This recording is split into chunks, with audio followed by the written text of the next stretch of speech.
Pour toutes vos stratégies de communication, vos manifestations politiques et culturelles, vos conférences et séminaires de formation, pour toutes vos cérémonies de mariage et de baptême, vous avez désormais une adresse professionnelle. L'agence Glouzilet au 26 avenue Henri Barbus, 93 000 Bobigny. Un studio high-tech de 49 mètres carrés est mis à votre disposition avec du matériel moderne de production et de post-production. L'agence Glouzilet dispose également de 2 supports de communication sur Internet, bzd-tv.com et glouziletnews.com. Pour plus d'informations, vous pouvez nous joindre au 09 19 588 881, 06 30 768 600, 06 65 381 367.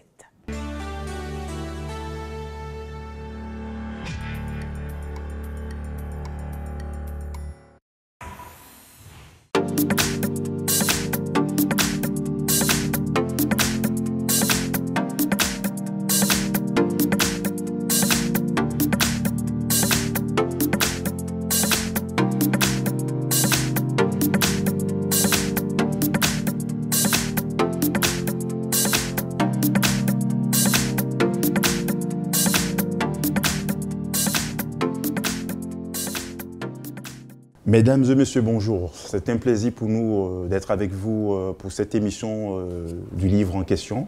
C'est une émission littéraire que vous retrouvez pratiquement chaque 2 semaines. Pour cette édition, nous allons parler d'économie avec un docteur Jacques Kiambou Didiema. Il est originaire de la République démocratique du Congo et docteur en économie industrielle de l'Université littorale des Côtes d'Opale en France. Il est actuellement professeur d'économie à l'Université de Moyen-Luala en République démocratique du Congo. Spécialiste de l'économie des télécommunications et des nouvelles technologies de l'information, auteur de nombreux articles publiés dans des revues congolaises et internationales. Il est également professeur visiteur dans plusieurs universités. Alors docteur, cette présentation vous convient? Absolument.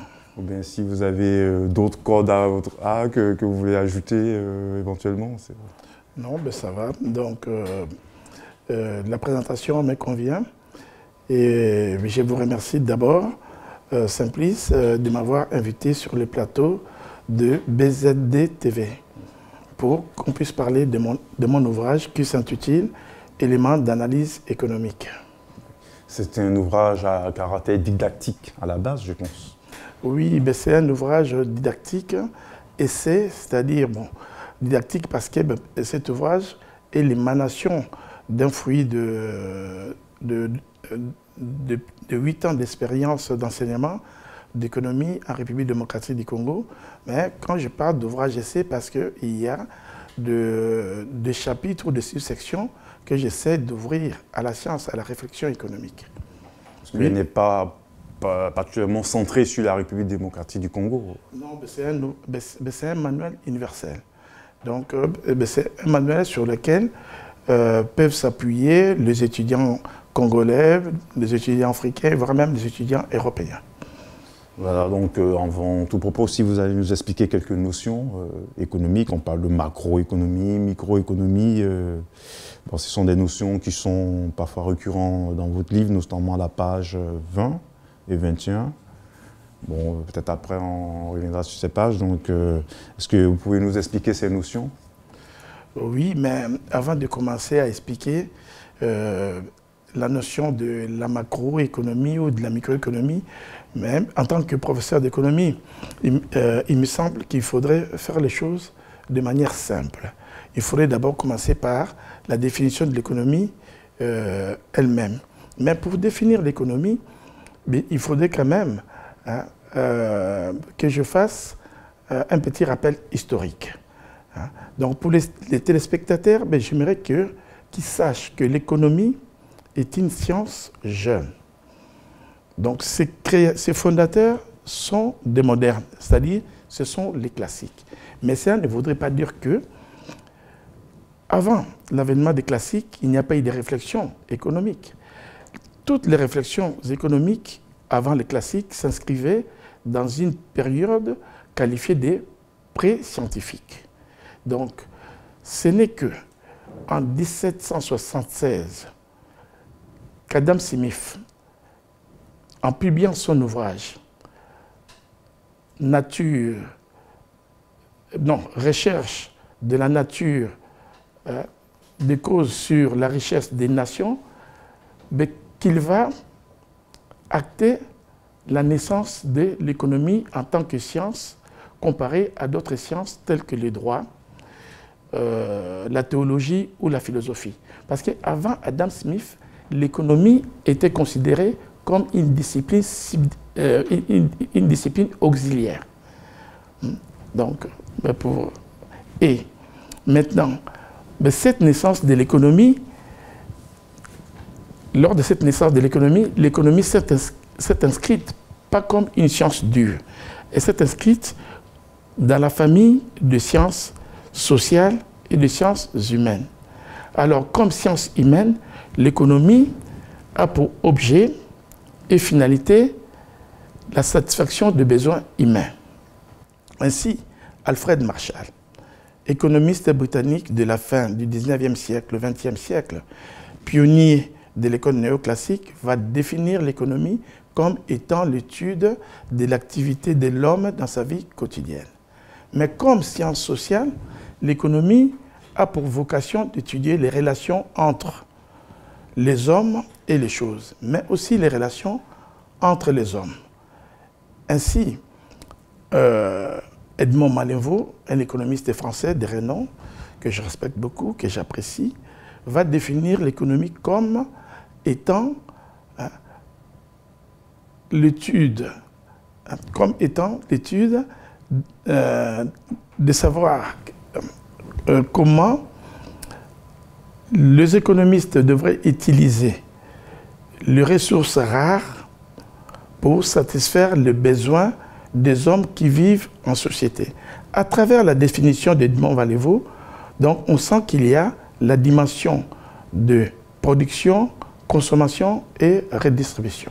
Donc la définition de Malenvaux est une définition assez moderne. Alors donc s'il y a plusieurs définitions d'économie, parce que là, j'en ai donné deux, mais je peux en donner plusieurs, c'est parce que la définition de l'économie a toujours été conditionnée par la problématique de l'économie. Or, la problématique de l'économie n'a jamais été constante. Donc elle dépend de l'époque, de l'époque et du lieu où les questions économiques se posent. Si on va transposer cela en Afrique, est-ce qu'il y a vraiment une économie africaine, ou est-ce qu'une économie africaine a existé par le passé, dans l'histoire?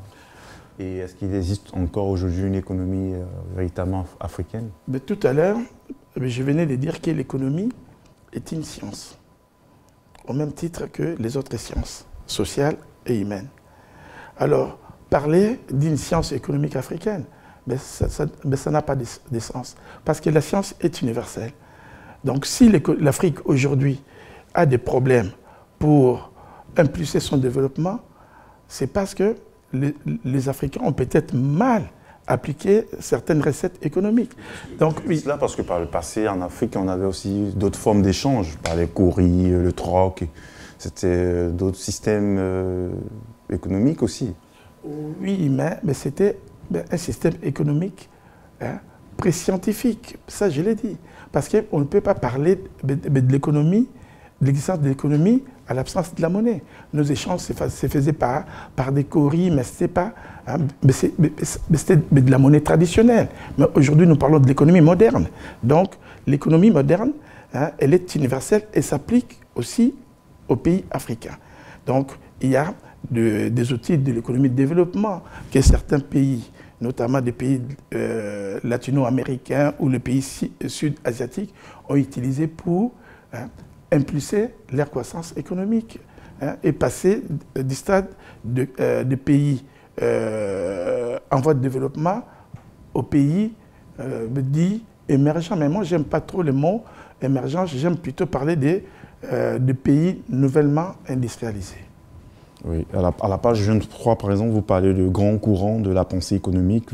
Alors, vu la crise actuelle que vit le monde, Peut-on dire que tous ces courants économiques ont échoué? Vous savez, les différents courants économiques ont fait preuve de leur efficacité à leur époque et à des lieux bien précis. Prenons l'exemple du courant keynésien qui avait permis à la France de connaître les 30 glorieuses, qui avait permis de créer des marchés solvables.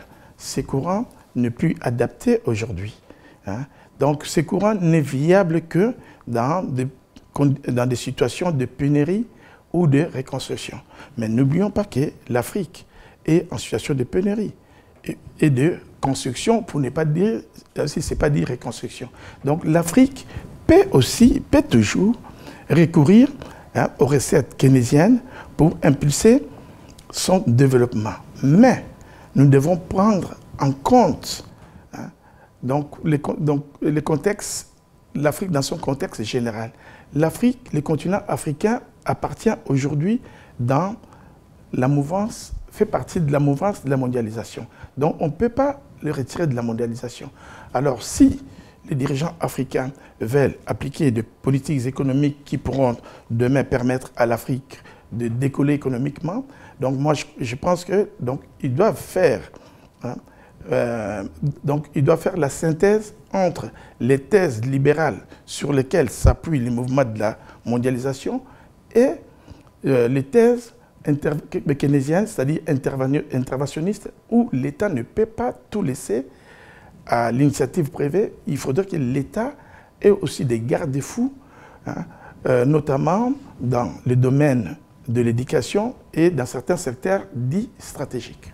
Et donc, à vous attendre, l'Afrique est donc condamnée à fonctionner dans ce schéma imposé par l'Occident? L'Afrique n'est pas condamnée à évoluer dans le schéma imposé par l'Occident.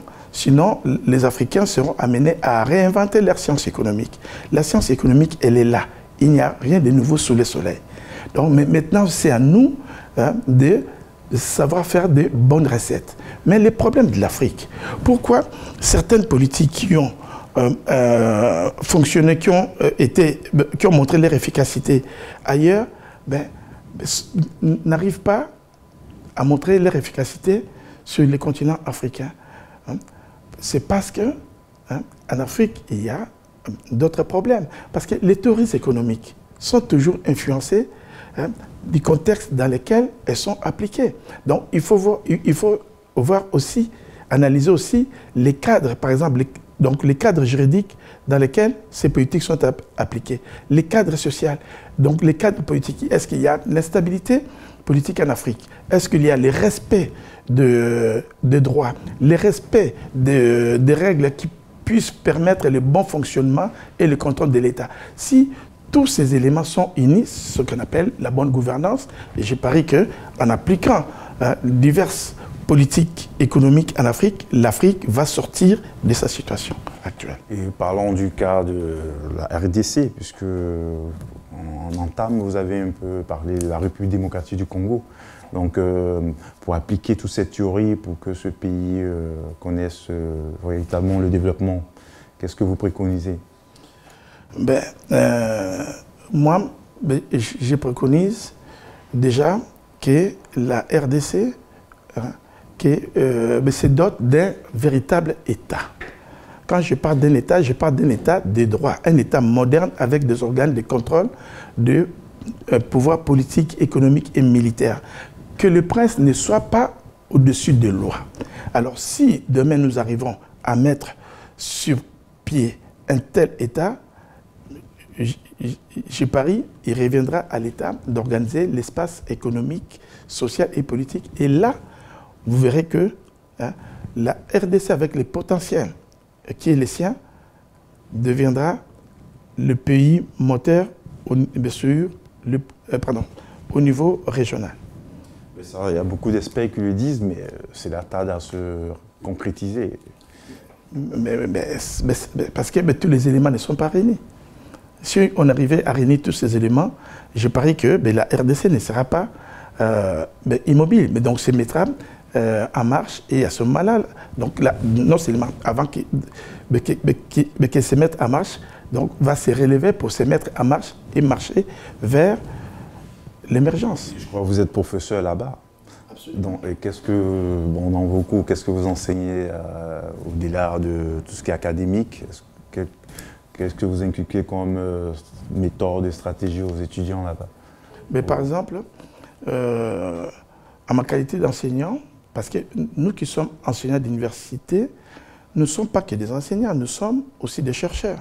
Parce que l'enseignement, tout le monde peut enseigner. Ben, un assistant qui m'assiste, et s'il est assidu au bout de 3 ans, il peut dispenser de manière efficace mes enseignements. Mais il n'est pas chercheur. Alors, moi, dans le cadre de mes recherches, par exemple, j'avais présenté une communication à Marrakech en 2010. C'était au moment où la République démocratique du Congo venait de signer le contrat, soi-disant win-win avec la Chine, c'est-à-dire les matières premières du Congo contre les infrastructures. Donc les matières premières contre les infrastructures. Mais je vous dis que ce contrat, ce n'est pas un contrat win-win, c'est plutôt un duel à somme nulle. Donc tout ce que le Congo perd, c'est ce que la Chine gagne.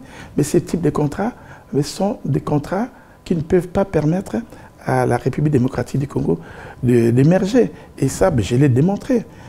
Parce qu'au moment où la RDC négociait ces contrats, les ratios de la dette de la RDC étaient déjà supérieurs. Donc quand je parle des ratios de la dette, c'est-à-dire les rapports entre la dette et le PIB. Ces ratios étaient supérieurs à 40%. Or, la théorie économique nous enseigne, lorsque le ratio de la dette est compris dans la fourchette de 30 et 40%, la dette devient un obstacle. Avec les contrats chinois, parce qu'ils nous ramenaient de l'argent, les gens disent qu'il n'y a pas eu de dette, ça ne pouvait pas gonfler la dette, mais c'est une dette implicite, parce que la République démocratique du Congo réalise ses recettes à travers ses exportations de matières premières. Et maintenant, si la Chine vient pomper les matières premières de la RDC contre la dette, donc il y a un manque à gagner pour la RDC. Donc ce qui fait que cela prive la RDC de ses richesses pour financer son développement. Les infrastructures, bien sûr, sont là, mais quel type d'infrastructure, quelle qualité d'infrastructure que les Chinois construisent en RDC? C'est là vrai aussi dans d'autres pays africains. Et vous qui vivez en République démocratique du Congo, est-ce que vous avez fait part de vos remarques aux autorités? Je vais vous dire une chose. Les Chinois, je suis professeur au Maniema. Les Chinois... C'est où exactement le Maniema? Le Maniema, c'est la province d'origine du Premier ministre Matata Ponyo. Au nord, à l'est, au nord? Non, c'est à l'est de la RDC. Et du président Joseph Kabila. Et l'année dernière, les fêtes de l'indépendance nationale ont été organisées au Maniema. Alors, ils étaient obligés de refaire le boulevard que les Chinois venaient de construire, la route que les Chinois venaient de boulevard que les Chinois venaient de construire il y a cela une année. Au bout d'une année, la route n'était plus praticable, il fallait tout refaire. Donc vous comprenez, hein? Mais qui est dit dans cette situation? Bon, ça, ce sont des réalités qu'on voit souvent dans pas mal de pays africains. Et donc, à la page 51, vous faites allusion à Karl Marx. Nous savons tous que le marxisme a échoué, selon ce que l'histoire. Donc, pouvez-vous nous expliquer sommairement les raisons de l'échec de ce courant?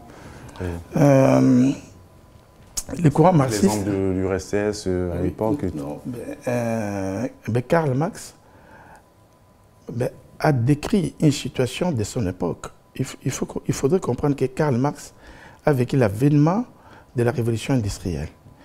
Et donc, il a vu comment le peuple britannique s'est paupérisé. Et Karl Marx a écrit, sa théorie donc, en contradiction pour critiquer la théorie libérale telle que s'est déroulée sur les territoires britanniques. Donc, parce que si Karl Marx s'oppose, il s'est opposé à qui? Karl Marx s'est opposé aux classiques, mais il a repris aussi certains éléments et concept des classiques. Il s'oppose aux classiques que sur le problème de la répartition de la richesse. Donc, il a constaté qu'il y avait une classe dominante incarnée par les capitalistes propriétaires de unités de production et une classe dominée qui est celle des travailleurs. Alors Karl Marx a vu que le capitaliste n'est omnibulé que par les profits. À force de courir après les profits, les capitalistes remplaçaient la main-d'œuvre par les nouvelles technologies et par les machines. Et c'est là augmenter de plus en plus le chômage. Donc, il utilise un terme bien connu, l'armée des réserves des chômeurs. Et en plus, il conclut ceci. Il dit, mais là, les capitalistes courent un danger. Il exprimera dans son livre « Les Capitales » dans des termes assez ingénieux en disant « Les capitalistes est un système économique qui germe en lui son élément de destruction. » Bon, donc là, il n'avait pas tort. Donc il s'était dit, si, à force de vouloir courir après les profits, et à force de mettre les travailleurs au chômage, donc les systèmes capitalistes allaient vivre des types de crises. La crise de surproduction et la crise de la demande. Et cette crise donc, allait entraîner la faillite des entreprises non performantes. Et à terme, donc, allait se reconstituer les systèmes monopolistiques. Mais si le système marxiste a échoué, bon, je parie que... Oui, tous les pays, bon, les plus grands pays au monde... Courants contraires au capitalisme. Oui, bon, mais qui ont... C'est parce que les soviétiques, l'Union soviétique à l'époque, bon, ont appliqué les théories marxistes. Mais moi, j'ai toujours reproché à la théorie marxiste la dimension de la appropriation collective des unités de production. C'est-à-dire qu'il fallait que les unités de production appartiennent à l'État. Parce que lui-même, Marx dit, qui contrôle les infrastructures contrôle la superstructure. Les infrastructures chez Marx, ça voudrait dire les unités de production, l'ensemble des unités de production. Et la superstructure, ça veut dire l'ensemble des institutions qui constituent l'État. Donc c'est lui qui a la même base sur les moyens de production, influence l'État. Mais, vous savez, hein, je vais simplement vous donner un exemple. En 1957, le soviétique envoie une première fusée habitée dans l'espace, avant les Américains. Donc cela voudrait dire que leur système informatique était en avance par rapport au système américain. Mais comme ils avaient instauré le système d'appropriation collective, mais ce système n'est pas un système incitatif à l'innovation. Contrairement aux pays occidentaux qui ont mis en place les droits des propriétés intellectuelles, donc des droits pour protéger la propriété intellectuelle. Si vous mettez au point une innovation, si vous devez partager les résultats, les fruits de cette innovation avec la collectivité, demain les autres ou demain vous ne serez plus incités à innover. Mais les Occidentaux ont mis un système contraire, c'est-à-dire donc, un système qui protège les droits de celui qui a innové. Donc si vous avez innové, personne n'a le droit de copier ni de vous voler votre innovation. D'où, s'il veut utiliser votre innovation, l'entreprise ou la personne en question est obligée d'acheter, par exemple, des licences auprès de l'inventaire de l'innovation, ou celui qui a mis au point cette innovation. Donc, c'est ça déjà qui commençait à miner les systèmes soviétiques. Mais je pense que les systèmes soviétiques, le système marxiste, c'était plus un système idéal, une gymnastique intellectuelle fantastique, mais qui ne pouvait pas appliquer de manière... comme un rêve. Absolument. C'était pas réaliste pour vous? Non, mais moi je suis un libéral, mais je trouve que le système marxiste n'était pas assez réaliste. Ok, mais dans votre livre, vous avez pas mal de graphiques, de schémas. Je sais pas, est-ce que vous pouvez nous prendre un exemple, nous expliquer où est-ce que vous voulez en venir exactement? Parce que bon, c'est très technique. Je tiens à le signaler, votre livre. Bon, par exemple, oui. Ben, je tombe sur la page 73. Oui. Sur la page 73, hein, il y a la figure 9. Mais sur cette figure 9, donc là, sur cette figure, je montre les deux courbes d'indifférence. La courbe, quand j'enseigne à mes étudiants, je leur dis, la courbe d'indifférence, donc c'est la courbe qui mesure le niveau de satisfaction d'un consommateur. C'est-à-dire, si le consommateur va au marché, hein, bon, il paie, bon, je donne un exemple, si par exemple vous, hein, vous qui avez évolué en France, vous voulez choisir votre époux, vous avez la possibilité de choisir une épouse blanche ou une épouse blanche ou une épouse noire. Donc, que vous prenez l'épouse blanche, que vous prenez l'épouse noire, puisque la blanche et la noire, ce sont des femmes. Donc, elles sont situées, c'est la même courbe d'indifférence, c'est-à-dire la femme blanche et la femme noire vont vous apporter les mêmes niveaux de satisfaction. Donc, vous serez indifférent entre épouser une femme blanche et épouser une femme noire. Mais vous voyez, la courbe d'indifférence qui est au-dessus, on dit tout point appartenant à la courbe d'indifférence qui est au-dessus hein, apporte un niveau de satisfaction supérieur hein, à la courbe qui est en dessous. Alors, mais si maintenant vous prenez hein, ces traits, hein, c'est les traits de mélange. Donc vous mélangez un peu du sang noir hein, au sang blanc, vous aurez une métisse.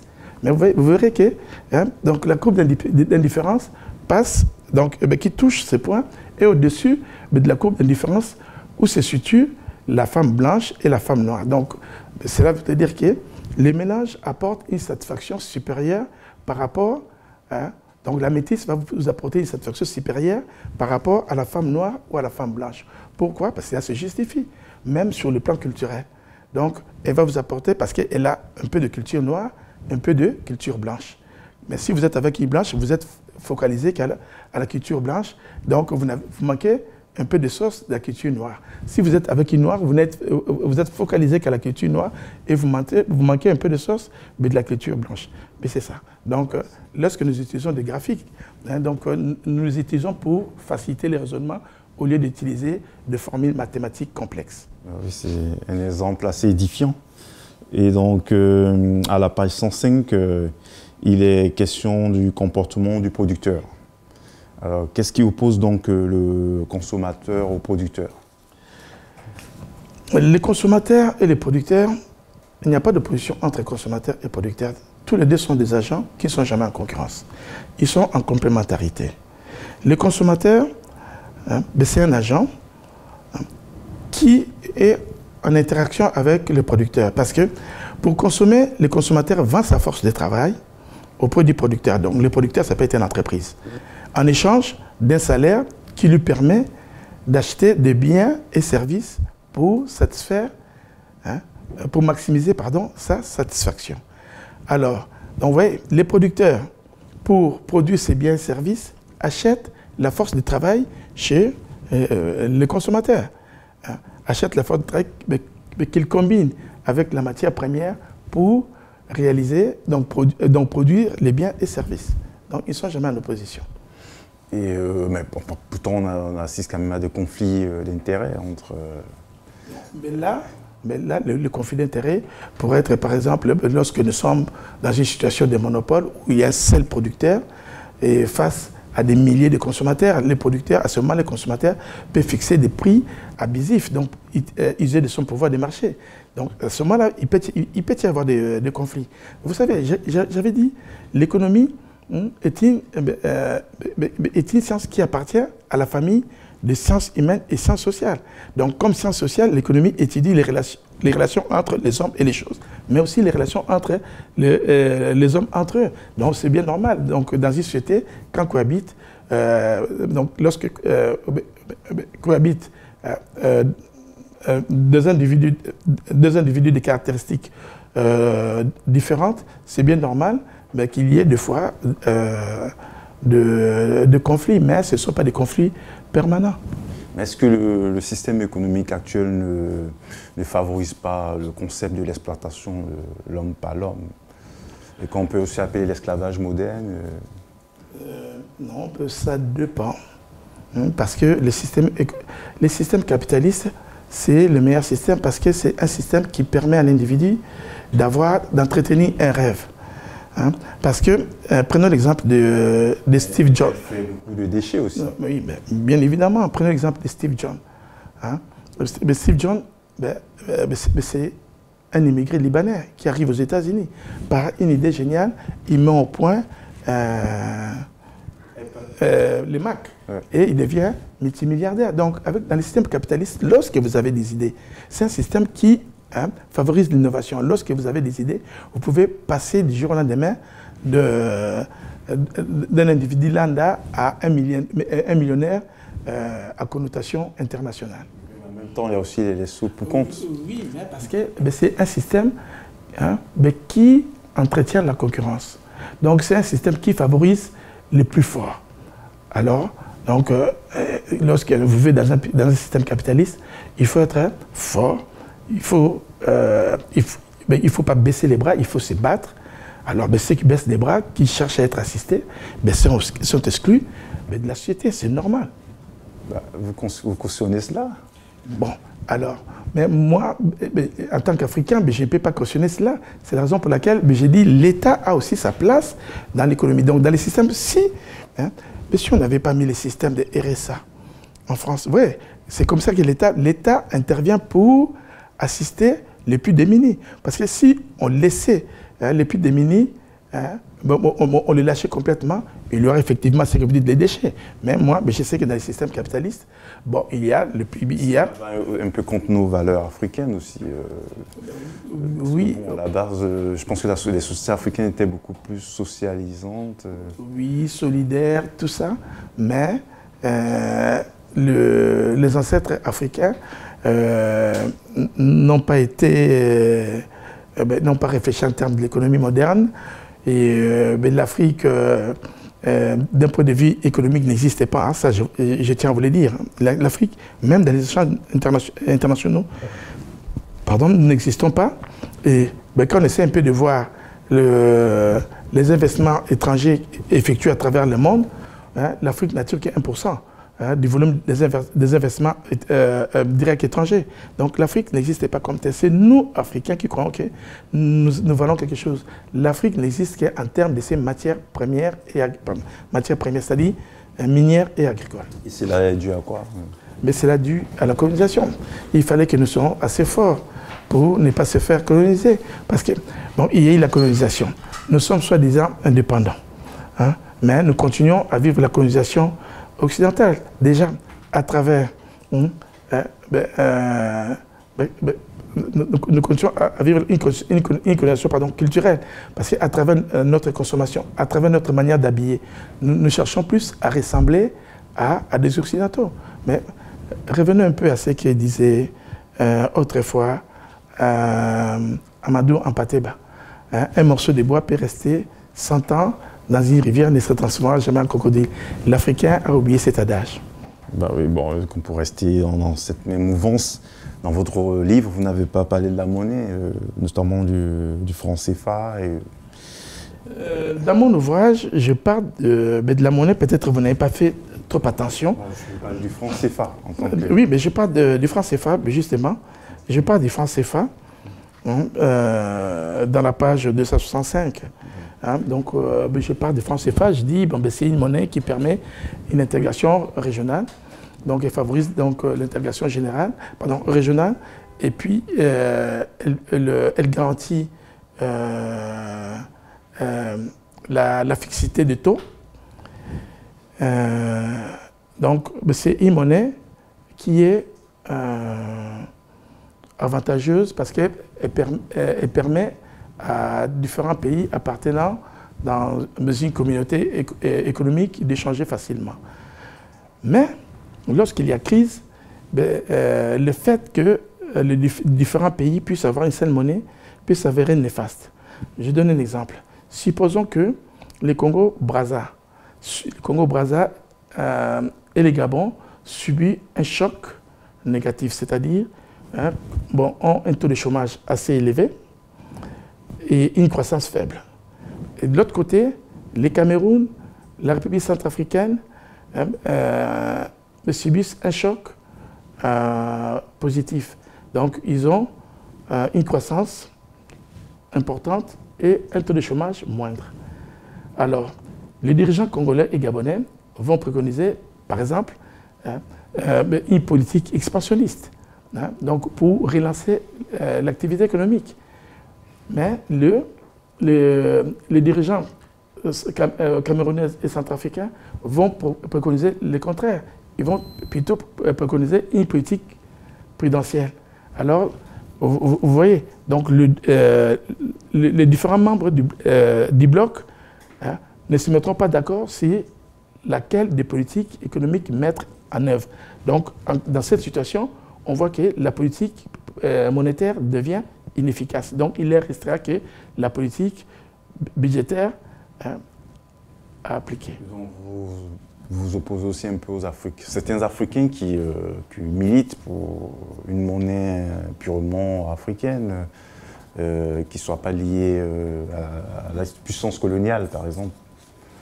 Je pense c'est pourquoi je parlais du franc CFA, parce que vous n'avez pas mis en exergue cet aspect, le fait que la monnaie soit liée aux puissances coloniales. Et tout. En ce qui concerne les francs CFA, tout le monde le sait. Les francs CFA, c'est une monnaie qui est gérée par les trésors français.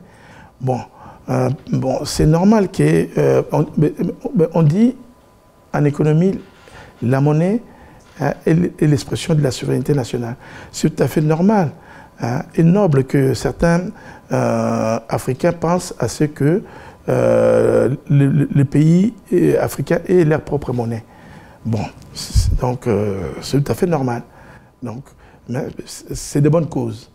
Mais le fait d'avoir sa propre monnaie n'est pas facile. Prenons l'exemple de la RDC, qui a sa propre monnaie. Donc, sa monnaie est arrimée au dollar. Il y a cela l'année dernière. Donc, on changeait 100 $ contre 92 000 francs congolais. Aujourd'hui, le dollar est passé, donc on échange 100 $ contre 170 000 francs congolais. Mais les Congolais sont toujours payés comme ils étaient payés auparavant, parce qu'ils sont payés en francs congolais. Donc, non, ce n'est pas la dédollarisation. Donc, il y a des connexions entre les dollars et les francs congolais. Et du coup, cela érode le pouvoir d'achat des Congolais. Et en érodant le pouvoir d'achat des Congolais, donc ça baisse. Donc, ça affaiblit la demande nationale. Or, lorsqu'on affaiblit la demande nationale, donc, ça impacte négativement la croissance. Et lorsqu'il n'y a plus de croissance, il n'y a plus de création d'emplois et il y a augmentation du chômage. Donc, c'est là, attention. Donc, quand vous voulez mettre sur pied une monnaie nationale, il faut que tous les éléments soient réunis. Dédollariser, ça peut être aussi un moyen pour s'assurer cette indépendance, donc cette souveraineté nationale. Parce que quand vous utilisez la monnaie, par exemple la monnaie congolaise, qui est considérée comme étant une monnaie de singe, parce qu'elle ne circule que dans l'espace congolais. Alors, il y a même certains, quand vous effectuez des transactions de montants importants, on vous oblige de le faire en dollars. Donc, c'est que les gens n'ont pas confiance à la monnaie nationale. Cette monnaie ne peut pas être une monnaie de réserve de valeur. Est-ce que c'est ce qu'on appelle la dédollarisation? Non, ce n'est pas la dédollarisation. Donc, le fait de vouloir avoir sa propre monnaie, on parle de la dédollarisation lorsque, dans une économie, on utilisait la monnaie locale et les dollars. Aujourd'hui, il y a d'autres pays au monde qui ont expérimenté ce système. Israël, à l'époque, dans les années 80, lorsque l'État d'Israël a connu une crise énorme, donc avait dollarisé son économie. Mais nous, les Africains, lorsque nous dollarisons notre économie, nous la dollarisons pour l'éternité. Mais si nous dollarisons notre économie, nous transmettrons d'une manière implicite notre souveraineté à la monnaie américaine, parce que nous n'avons pas qualité à battre les dollars. Et donc, qui est-ce qui oblige les populations à faire les transactions en dollars quand les montants sont assez élevés? Qui les oblige? Non, eux-mêmes. C'est parce qu'ils n'ont pas confiance à la monnaie locale. Et c'est la population elle-même qui décide de faire ces transactions en dollars? Mais bien évidemment, parce que la population... Il n'y a pas une autorité de régulation monétaire et tout ça? L'autorité de régulation monétaire, il faut que, pour faire appliquer les lois, il faut avoir les moyens pour les faire appliquer. Mais on ne décrète pas des lois comme ça et puis on attend que la population les applique comme telles. Et donc, bon, maintenant, donc nous arrivons donc à notre rubrique dans notre émission. Et nous avons la rubrique qui est l'expression de la semaine. Alors donc, on va vous faire lire, par exemple, quand je vous dis riz jaune, vous pensez à quoi? Riz jaune. Quand vous dites riz jaune, je pense à la honte. Voilà, ok, écoute, on va vous faire lire. Voilà, c'est l'expression de la semaine, riz jaune. Riz jaune. Les proverbes, c'est rapportant à la drôlerie, ne manquent guère dans notre répertoire idiomatique. Apparaissant sous les traits linguistiques et atypiques de pleurer, de rire. Rire sous cape, rire à gorge déployée, rire comme un bossu, avoir un fou rire. Les rires jaunes évoquent quant à lui une forme d'ironie et d'humour décalé. Il désigne l'attitude d'un individu qui, contrarié par des propos désobligeants, s'esclaffe pour masquer sa colère, son désarroi.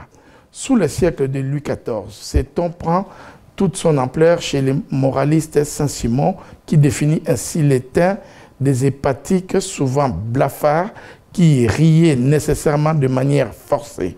Cette expression recense à l'étranger des équivalents singuliers. Ok, merci. Donc c'est l'expression riz jaune, on en sait un peu plus. C'est l'expression de la semaine dans cette rubrique. Et puis bon, on a aussi une rubrique qui est en librairie où nous présentons quelques œuvres d'auteurs. Comme vous le voyez, nous avons pas mal de livres sur nos tables. Et là, c'est votre livre à vous, Éléments d'analyse économique. Voilà, ça, c'est mon ouvrage. Ouais. Donc, paru chez L'Harmattan. La charité la bien ordonnée commence, bien ordonnée commence par soi-même. Et il y a, bon, je vous laisse présenter. Voilà, comme les livres de Maryse Lissouk, Mon cœur. Que nous avons déjà reçu. Oui, oui, avant moi. Mon cœur est ailleurs. Et là, j'ai votre ouvrage, Théologie africaine, c'est l'ouvrage du journaliste Simplice Animaux. Modestement, d'ici. Et ici, vous avez... j'ai chance. C'est un ouvrage édité par Edilivre, par Bao Dorothy. Oui, donc, nous avons aussi reçu l'ouvrage d'Angéline Yenia Touré, Les Goffets d'Anfouka. Okay. Bon, excusez-moi pour la prononciation. Sur la musicologie, je crois, la forme d'expression musicale en Côte d'Ivoire. Il y a aussi le livre des Paul des Allemands, oui, et Yves Stalloni. Oh, ben ça pourrait être assez intéressant. Oui, 365 proverbes expliqués. Oui. Mais j'aimerais savoir de quel proverbe s'agit-il. On va aussi présenter Michael Nativel, qui sera notre invité prochainement, oui. Traversée de l'existence, roman. Voilà, donc c'était dans la rubrique livre de chevet. Et puis, voilà, aujourd'hui, nous avons rapidement vous parler d'un auteur, Jules Verne, je ne sais pas si vous le connaissez. Oui, mais Jules Verne, je connais partiellement, parce que je ne l'ai jamais étudié, mais je l'ai entendu parler. C'est l'auteur à qui nous avons décidé de faire un clin d'œil, Jules Verne. Donc, c'est un auteur qui était en avance sur son époque. Il avait par exemple prédit le voyage de l'homme sur la Lune dans l'une de ses fictions qui s'appelait Voyage au centre. Il avait Voyage au centre de la Terre à la Lune. Déjà écrit en 1865, il avait écrit une fiction où il prédisait l'homme qui voyageait sur la Lune, par exemple. Alors donc, c'est un ouvrage qui a dit inspirer les humains. Ben donc oui. Un ouvrage prémonitoire. Oui, on peut dire qu'il a été en avance sur son temps. Et donc mon livre de chevet, donc voilà, donc voilà, rapidement. Et vous avez un livre pratiquement, vous, qui vous a marqué dans votre parcours, soit scolaire ou dans la vie? Moi, l'ouvrage qui m'a marqué dans mon parcours scolaire, c'est l'ouvrage de John Kenneth Galbraith. Il fut professeur à Harvard, il était même professeur du président John Kennedy. Et quand Kennedy devient président de la République des États-Unis au début des années 60, il va les nommer ambassadeurs en Inde. Alors, cet ouvrage s'intitule « Le nouvel État industriel ». Donc, il a tout dit. Sur l'économie, toujours? Sur l'économie. Moi, c'est toujours sur l'économie. Depuis longtemps, vous étiez déjà... c'est un ouvrage que je lis au début... Non, que je lis en 1979. Et vous étiez à quelle classe? J'étais en première année de faculté et, à l'université Paris 13, où j'ai eu Derlin Zensou comme enseignant. Ah oui, et vous avez toujours ce livre? Si, je l'ai toujours. Vous auriez dû venir avec. Mais dommage. Ok. Bon, par contre, on parle de plus en plus dans les médias de pays émergents. La plupart des pays africains disent aujourd'hui qu'ils sont émergents. Est-ce qu'on peut vraiment les considérer comme des pays émergents? Lorsqu'on parle de l'émergence, donc, que veut dire l'émergence? Donc, on parle de l'émergence en ce qui concerne les pays non développés. Alors, parmi les pays non développés, c'est là qui sont plus dynamiques, qui sont mieux insérés dans la mondialisation, donc le commerce international, et qui réalisent donc un PIB important, sont aujourd'hui dits des pays émergents. Moi, j'entends aujourd'hui partout, même en RDC, le Premier ministre Matata Pogno parler de l'émergence de la RDC. Il disait que la RDC est maintenant déboupée marché vers l'émergence. Mais je ne sais pas il sait bien regarder les choses. La RDC est couchée. Comment quelqu'un qui est couché peut marcher sur l'émergence? Parce que pour marcher sur l'émergence, il faut d'abord que les pays arrivent à satisfaire les besoins fondamentaux. Ces besoins, tels que les définit François Pérou, donc il faut que les pays arrivent à nourrir son peuple. Donc on parle de l'autosuffisance alimentaire. À l'éduquer. Parce que lorsque les hommes sont éduqués, ils sont des citoyens. Mais lorsqu'ils ne sont pas éduqués, ils deviennent des sujets. Alfred Sauvy. Parce que s'ils deviennent citoyens, ils ont des droits et des devoirs. Mais lorsqu'ils sont citoyens, ils ont des droits et des devoirs. Mais lorsqu'ils deviennent sujets, ils n'ont que de devoirs. Alors, il faudrait les soigner et les loger décemment. Donc, les pays africains, je fais quand même pas mal des pays africains. Donc il y a même un seul pays émergent en Afrique? En Afrique subsaharienne, s'il y a un pays... Et la Côte d'Ivoire? Mais non, pas du tout. Pas du tout. Il n'y a pas de pays émergents, parce qu'il n'y a pas de pays qui arrivent à remplir ces 4 critères et à être dynamique. C'est-à-dire... Même l'Afrique du Sud? Bon, l'Afrique du Sud, oui, l'Afrique du Sud, on peut parler de l'émergence de l'Afrique du Sud. Mais pour ce qui est de l'Afrique du Sud, bon, l'émergence, oui, mais quand je vois la manière dont la répartition de richesses est distribuée en Afrique du Sud, ça m'écoeure un peu en tant qu'Africain. Donc, c'est une émergence qui ne profite pas à la population. Donc pourquoi, comment expliquez-vous ce fait que, subitement, tous ces pays parlent d'émergence? Est-ce pour tromper le peuple ou... L'émergence, on en parle souvent à la veille des campagnes politiques, à la veille des élections. Donc c'est pour se donner bonne conscience. Et en plus, c'est un mot à la mode. Vous connaissez bien les dirigeants africains. Et donc peut-être, est-ce que c'est pas... bon.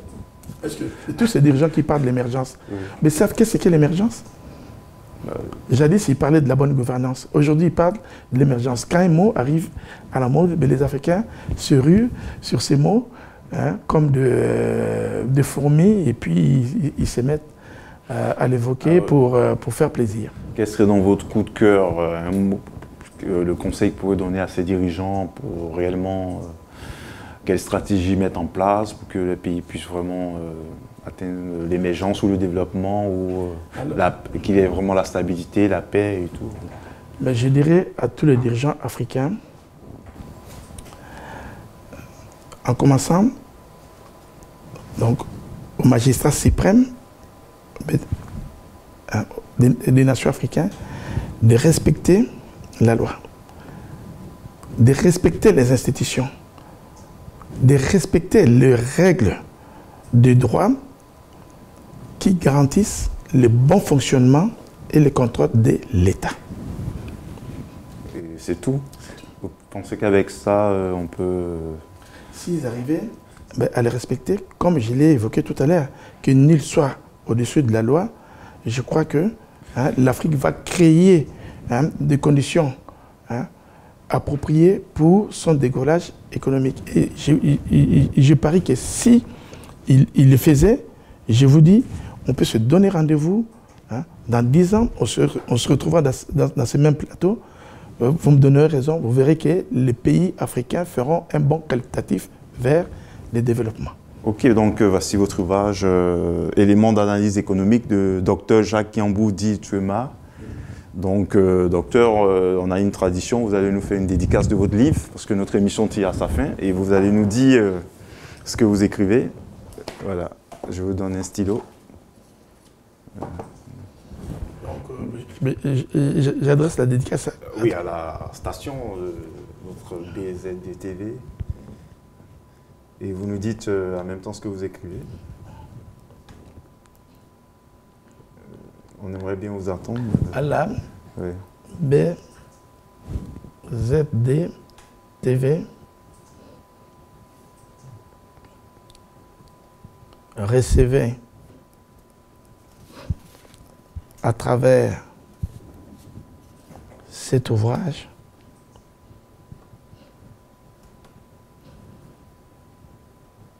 mes encouragements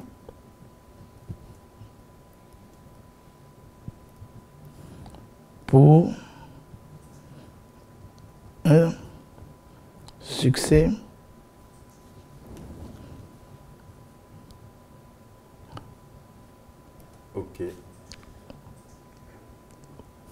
prochain. Donc voilà, c'était l'émission Le Livre en question avec Docteur qui nous fait actuellement une dédicace sur le plateau. Voilà, l'émission Le Livre en question. Voilà, donc Docteur, merci. Merci. Voilà, et donc on se donne rendez-vous pour une autre édition de l'émission littéraire Le Livre en question. À très bientôt.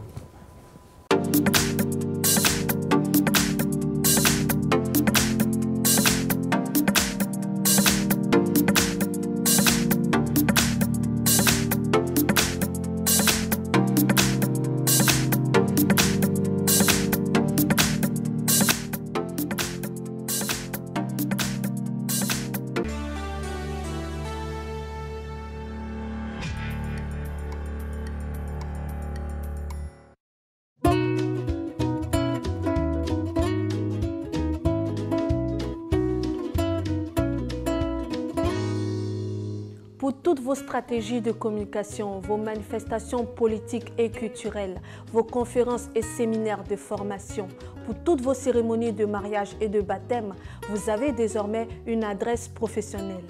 L'agence Glouzilet au 26 avenue Henri Barbus, 93 000 Bobigny. Un studio high-tech de 49 mètres carrés est mis à votre disposition avec du matériel moderne de production et de post-production. L'agence Glouzilet dispose également de 2 supports de communication sur Internet, bzd-tv.com et glouziletnews.com. Pour plus d'informations, vous pouvez nous joindre au 09 19 588 881, 06 30 768 600, 06 65 381 367.